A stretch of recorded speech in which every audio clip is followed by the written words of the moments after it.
All right, we're getting back into chapter 7 and deferred compensation. Let's just hop right into it.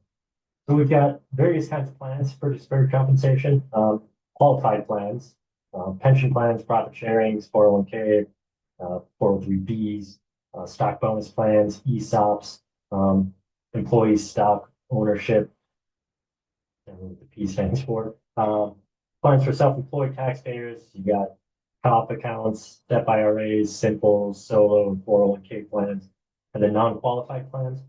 Uh, this has it's got more flexibility attached to the non-qualified plans, but you're not really guaranteed. Um, you got deferred executive compensation plans, employee stock option plans with substantial risk of forfeiture. We're getting pretty far into ERISA, which you can recall is the 1974 Act that kind of oversees a lot of this stuff. Types of qualified plans, contributory versus non-contributory, defined contribution versus defined benefit. Profit sharing is typically a 401k plan. That includes a Roth type. And then you've got stock bonuses, which would be the ESOPs. These are the big three qualified plans. Defined benefit, it's a plan that pays a fixed amount to an employee based on certain formulas, sometimes called a traditional pension plan. Defined contribution, the employer pays fixed amount for each employee based on a formula. The amount of retirement benefit depends on how much the investment grows in arrow. That's often we're getting pretty far back into my knowledge of ERISA here. It's 100% of the first 3%, and then 50% of the next 2%. So essentially, it's a 4% match, if I'm remembering that correctly. That's the minimum for a defined contribution plan. Whereas in a non-qualified plan, it's kind of up to the employer what they want to do. Qualified profit sharing plans, 401k, the most common type. There's got to be a definitive formula to allocate the employer contribution. Employees must have the option to take compensation in cash or contribute to the plan. And the employer does not have to contribute annually, but is required to make substantial and recurring contribution. Roth type profit sharing, employees can contribute with after-tax dollars. Amounts in the plan are not taxed. Distributions are also tax-free as long as the account has been active for 5 years or more, and the employee is under 59.5 years old, or greater than 59 years old. I'm not going to get too far into profit sharing plans. That's kind of more of a financial advisor. I will share that I use a Roth profit sharing plan. And the reason for that is one, it's tax free. So the money grows tax free. And then when I reach age 59.5, I could withdraw it, not pay taxes on it because I'm already paying taxes. And I expect that taxes will rise in either the near future or the long-term future.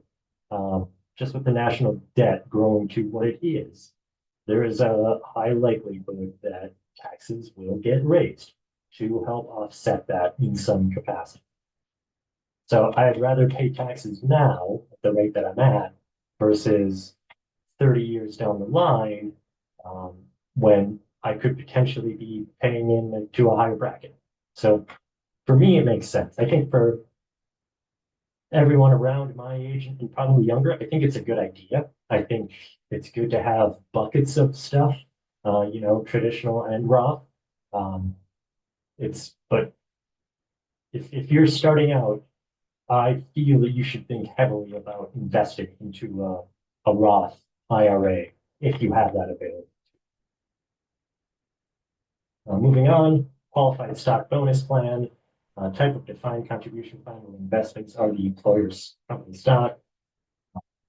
Common stock bonus programs, employee stock option plan, that's the ESOP. ESOPs are funded by both employer and employer contributions, and the employer can deduct dividends paid to participants, and the participants must recognize that. ESOPs are fairly complex. There's a lot of work involved in setting up an ESOP. You don't see it a whole lot, but they're definitely out there. I think I've worked on 2 or 3 of them. Non-qualified plans, this is used by the employer to provide supplemental retirement income to executives. Common forms are the executive supplemental deferred compensation plan. The employee contributes pre-tax salary to a 401k like plan, not really a 401k, but it's a 401k adjacent. Distributions are taxable to the employee, and the stock rights or transfers where there is a significant risk of forfeiture, right? So if you're in a qualified plan and the business goes under, that's still, if you're 100% vested, that's still your money. In a non-qualified plan, it's almost like a promise. So it's the reward is greater, but so is the risk. These plans are not subject to discrimination rules under the qualified plan rules, so the non-qualified plan can favor the highly compensated. Again, higher reward, higher risk. Non-qualified plans have restrictions on transfer of plans benefits to the employee, so the employee can delay recognizing the income until the monies are distributed. And the employer takes a deduction in the same year the employee recognizes the income on, right? It's a timing issue. So employee stock options, the option price must be more than the stock fair market value at the grant date. It must be granted and exercised within 10 years of the plan adoption. Must be exercisable only by the employee and non-transferable except for death. The employees cannot own more than 10%, and the fair market value of options may not exceed 100,000 in 1 year, with the exception of 200,000 as long as only 100,000 is exercised. ESOPs, again, they've got a lot of rules attached to them, and it's a way for an employer to reward employees, but there's a lot of calculations involved with them. These are plans for self-employed individuals, either independent contractors or business owners, people who file a Schedule C. Taxpayers who are employees can also establish a COP plan if they're also self-employed. Defined contribution plan, maximum contribution of the lesser of 61,000 or 25% earned income. I deal with that one a lot. After self-employment taxes and deduction itself is taken into account, a taxpayer can contribute only 20%. And SEP IRAs have the same contribution limits as self-employed individuals can select, instead of a simple plan, a solo 401k or a SEP IRA. Other standard IRAs are available to self-employed individuals as the general public. And the solo 401k plans allow for a 20,500 deferral plus a 25% salary match. And the limit in 22 and I want to say 23 is 61,000. So it's got to be the lesser of. Individual retirement accounts, you've got your traditional IRAs, you've got your Roth IRAs, you've got your covered education IRAs.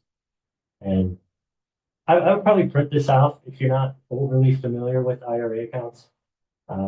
They have various rules attached to them. Most people are familiar with the traditional versus the Roth. And when you can recognize that deduction, a Roth is with after-tax dollars, traditional is pre-tax dollars. You get a deduction for the traditional. You don't for a Roth because you're using after-tax dollars. But again, it grows tax-free, and then you can withdraw it without paying taxes because you've already paid taxes on it. If taxpayers elected the married filing joint status, then both spouses can contribute, even if only one spouse has earned income. That's the other thing with IRAs. You got to have earned income. You can't have just passive income. I can't just receive $10,000 in dividends and interest and invest that into an IRA. Got to have earned income. Here we've got an example. John and Abigail are filing a joint return. They can contribute up to $6,500 each to an IRA as long as at least one of them earns wages or self-employment income of $13,000, $6,500 times 2. If total wages are $8,000, then John and Abigail's combined IRA contribution cannot exceed $8,000. You can't contribute to an IRA if you don't have earned income. You can't contribute more than any earned income that you would have. Roth IRAs, I kind of went into this already, but taxpayer makes after-tax contributions, they grow tax-free, and the withdrawals are also tax-free under the following circumstances. Taxpayers at least 59 and a half years old, and the account has to have existed for at least 5 years. The taxpayer has inherited the Roth IRA and is now receiving distributions. First-time home buyer can withdraw up to 10,000, or the individual has become disabled. And that's how you can withdraw that without, recognizing any tax on it. Roth IRAs are subject to phase-out thresholds. You've got single, 129,000 to 144, married filing joint, 204 to 214, and then married filing separately, 0 to 10. However, taxpayers are permitted to roll over traditional IRAs and convert them to Roth IRAs, commonly referred to as the backdoor Roth IRA strategy. Certain tax professionals will try to make it sound like this is some genius tactic. It's a pretty popular one, the backdoor Roth IRA. Here we've got a maximum contribution, after-tax contribution of 2,000 per year per child under the age of 18. Can be used for educational expenses. Taxpayer can claim educational credits the same year that take distributions, but must reduce your qualified expenses first. And income limitations do exist for that. So theirs exist for the Roth and the Coverdell, not for the tradition. HSAs, taxpayers can contribute up to 3,650 or 7,300. There is a bump up of 1,000 for that if you're over the age of, I want to say it's 55. So there's a catch up. Right? The IRS allows certain catch ups for older individuals to make these contributions to HSAs or IRAs. Contributions are deductible for UGI, grow tax-free with distributions to pay for expenses that are also tax-free. In order to enroll into an HSA, you must be part of a high deductible health insurance plan through your employer. Taxpayer covered under high deductible plan, not eligible for Medicare, not under another plan that's not high deductible, and you can't be claimed as a dependent. Tax plan considerations. You've got your Roth rollovers, right? That's the backdoor Roth IRA. Non-taxable fringe benefits. This kind of gets into the non-qualified plans. There's a lot of fringe benefits. Some are taxable, some are not taxable. It's the big one that I would pay attention to is the backdoor Roth IRA. That's one that you see a lot of. All right, and that is it for chapter 7.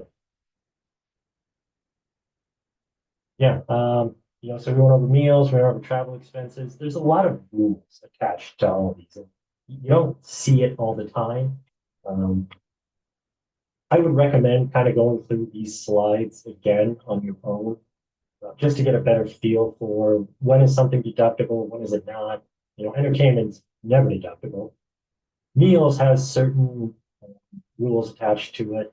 If your employer is having a retirement party for someone and they supply food, okay, that would be 100% deduction because it has all the employees there, assuming most of the employees. If they go out for lunch on their own time and use the business credit card, like that's not deductible. It's not a business purpose. This is a personal expense. So there's certain rules attached to all of them. It's good to get a good feel for it and understand when something is deductible versus what. All right, that is it for chapter 7. All right, thanks everyone.